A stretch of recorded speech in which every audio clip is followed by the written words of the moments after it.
Assalamualaikum warahmatullahi wabarakatuh. Salam sejahtera untuk kita semua. Saudara mahasiswa, dimanapun Anda berada, perkenalkan saya Mira. Kita akan membahas video mengenai karya ilmiah atau yang lebih sering dikenal dengan Karil. Karil merupakan salah satu syarat kelulusan bagi mahasiswa di universitas terbuka. Jika mahasiswa belum lulus Karil, maka dia harus mengulang sampai lulus Karil. Dalam video ini kita akan membahas mengenai pengertian Karil, bagaimana Karil di UT, ketentuan-ketentuan Karil, dan juga outline Karil. Semoga mahasiswa semua dapat mempersiapkan mata kuliah karya ilmiah dengan baik. Terima kasih, selamat menyaksikan.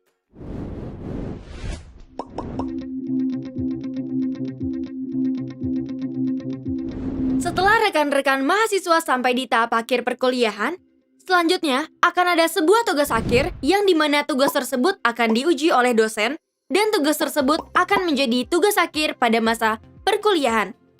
Tugas akhir tersebut disebut tugas karya ilmiah. Tapi sebelum itu, kita perlu membahas apa itu karya ilmiah.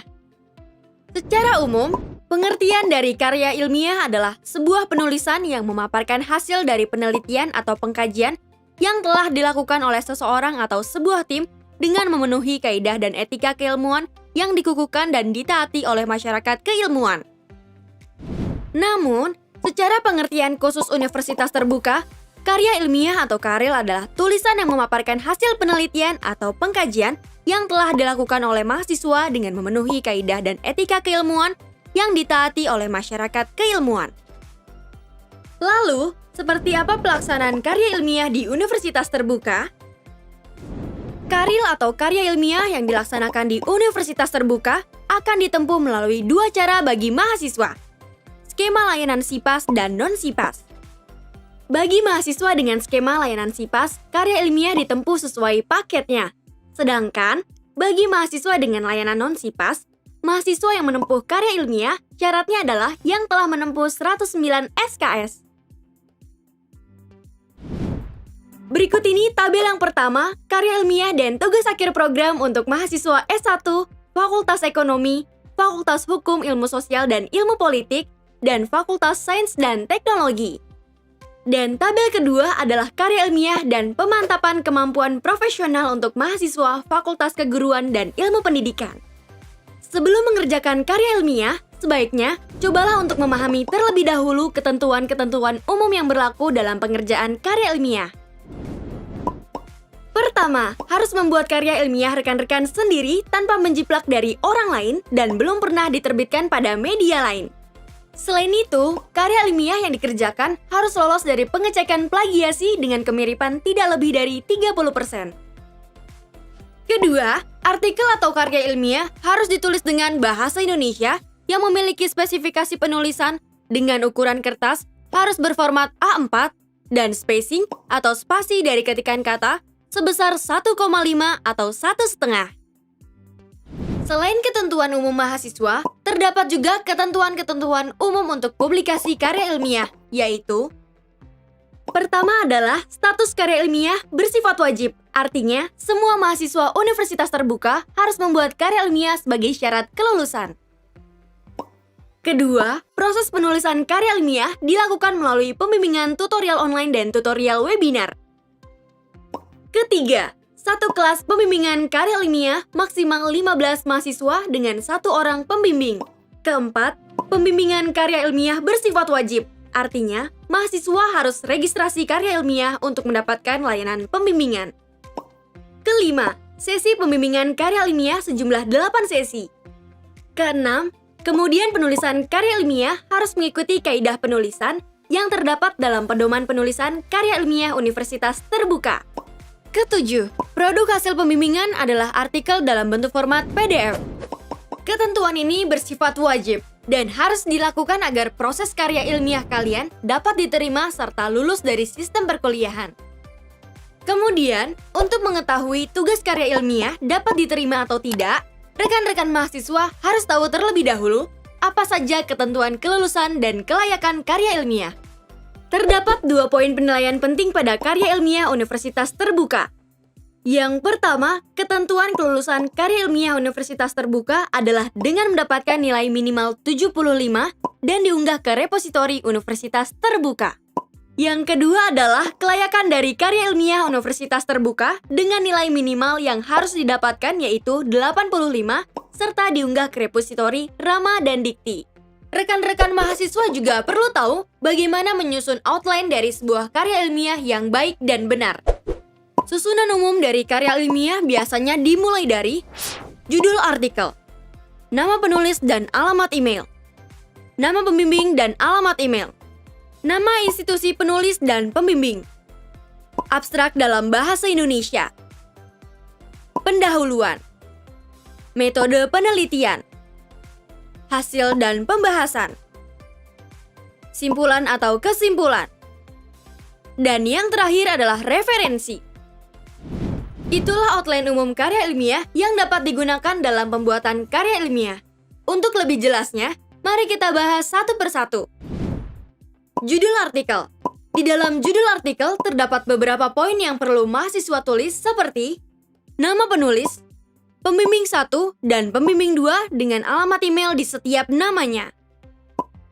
Kemudian kamu juga perlu memasukkan prodi, fakultas penulis, dan nama universitas terbuka. Kemudian, terdapat juga institusi pembimbing 1 dan institusi pembimbing 2. Abstrak. Abstrak sendiri merupakan sebuah paragraf yang dimana paragraf tersebut akan menjelaskan secara singkat tentang apa yang akan dibahas di dalam karya ilmiah. Terdapat beberapa poin penting dalam penulisan abstrak ini. Yang pertama adalah, abstrak hanya memiliki satu paragraf yang umumnya terdiri atas 150 sampai dengan 200 kata. Kedua, kalimat pertama abstrak berfungsi untuk menjelaskan masalah apa yang mendasari tulisan artikel ini. Ketiga, kalimat kedua berisi tentang tujuan penulisan artikel dan tidak diperlukan adanya referensi yang dirujuk pada abstrak. Keempat, abstrak hendaknya memuat deskripsi singkat tentang masalah yang ditulis, deskripsi subjek penulisan, metode yang digunakan dalam menjawab permasalahan yang diangkat, mencakup prosedur pengumpulan data, deskripsi instrumen, sampel untuk penelitian kuantitatif atau informan untuk penelitian kualitatif, dan teknik analisis data yang digunakan. Kelima, selain itu juga mendeskripsikan dengan singkat hasil atau temuan penelitian untuk penelitian kuantitatif termasuk nilai statistik dan signifikansi, serta kesimpulan dan saran sebanyak 150 kata. Yang keenam, terdapat juga kata kunci. Kata kunci digunakan untuk menentukan indeks pustaka dalam artikel. Pada umumnya berisi sekitar 3 sampai dengan 6 kata kunci yang ada di dalam artikel. Dan kemudian, urutkan kata kunci secara alfabetis A sampai dengan Z. Pendahuluan. Pada bagian ini, penulisan artikel berisikan penjelasan tentang masalah apa yang akan diangkat, serta didukung dengan sumber referensi dan data yang valid. Perlu diingat dalam penulisan artikel ini tidak boleh ada opini pribadi dan pernyataan subjektif lainnya. Lalu, karya ilmiah ditulis dalam bentuk narasi bukan pointer.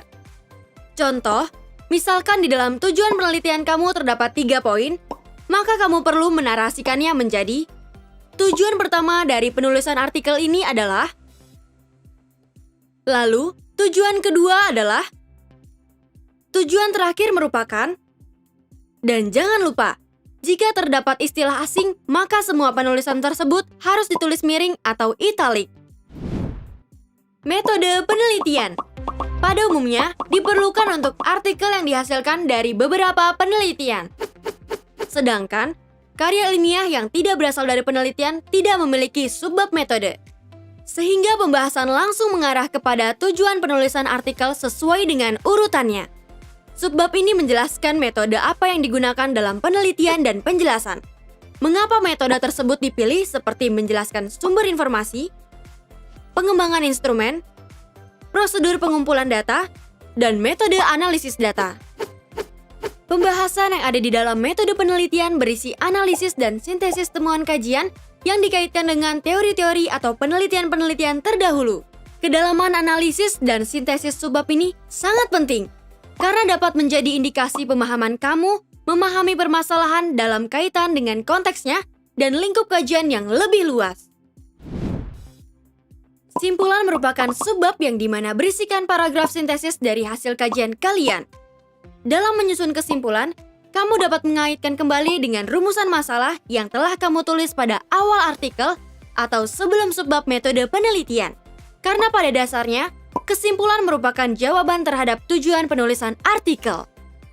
Kesimpulan dapat bersifat naratif dan menghindari pengulangan penggunaan angka-angka yang ditulis pada subbab hasil dari pembahasan dan tidak ada referensi yang dirujuk pada subbab ini yang dalam kaitan dengan konteksnya dan lingkup kajian yang lebih luas.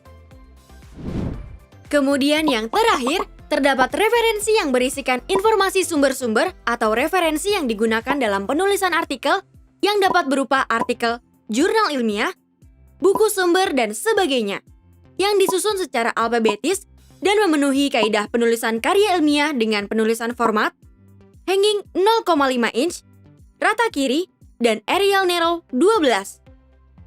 Semua referensi yang dicantum dalam subbab referensi ini harus dirujuk pada badan artikel. Sebaliknya, jika semua referensi yang dirujuk pada artikel, maka harus dicantumkan dalam subbab referensi dengan format penulisan, indent 0,5 inch, rata kiri, dan Arial Narrow 12. Dan terakhir, yang terpenting adalah penulisan referensi yang mengikuti kaidah penulisan karya ilmiah menurut American Psychological Association Style. Rekan-rekan mahasiswa, itulah tadi materi tentang karya ilmiah. Semoga Anda sekalian dapat memahami materi tersebut dengan baik. Sampai berjumpa di program selanjutnya. Selamat belajar!